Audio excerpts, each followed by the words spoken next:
L'indice CAC 40 termine la séance sur une note négative alors que les investisseurs s'inquiètent de l'impact des pressions inflationnistes sur les résultats d'entreprise. Parmi les valeurs qui se sont distinguées ce jeudi, on retrouve Veolia Environnement. Le groupe de services aux collectivités a perdu du terrain après que l'autorité de la concurrence britannique a indiqué qu'une fusion entre Veolia et Suez pourrait conduire à un affaiblissement de la concurrence au Royaume-Uni.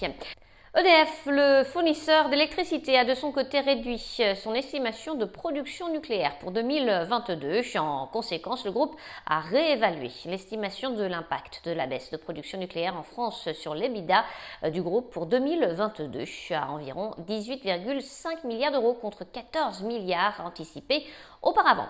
Dans le reste de l'actualité, Orpea, le spécialiste de la prise en charge de la dépendance, a déclaré avoir pris connaissance des informations parues dans la presse. Celle-ci fait état d'agissements qui ont été préalablement dénoncés par la société auprès du parquet de Nanterre dans sa plainte contre X, dont le dépôt a été communiqué au marché le 2 mai 2022. Cette plainte est le fruit d'investigations qui ont révélé un certain nombre de fraudes dont le groupe ou ses filiales ont pu être victimes. La société n'identifie pas en l'état d'impact négatif matériel consécutif aux agissements ainsi dénoncés sur sa trésorerie ou ses actifs immobiliers. Valneva, société spécialisée dans les vaccins, a confirmé que l'Agence européenne du médicament a accepté la soumission du dossier d'autorisation de mise sur le marché de son candidat vaccin inactivé à virus entier contre le Covid-19. Et puis Valorec, le groupe de services parapétroliers, prévoit la suppression de 2950 postes dans le monde, dont plus de 300 en France.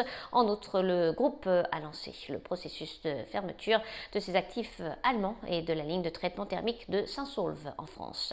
Enfin, Eurazeo, la société d'investissement, a confirmé ses objectifs à moyen terme et lancé un programme de rachat d'actions de 100 millions d'euros.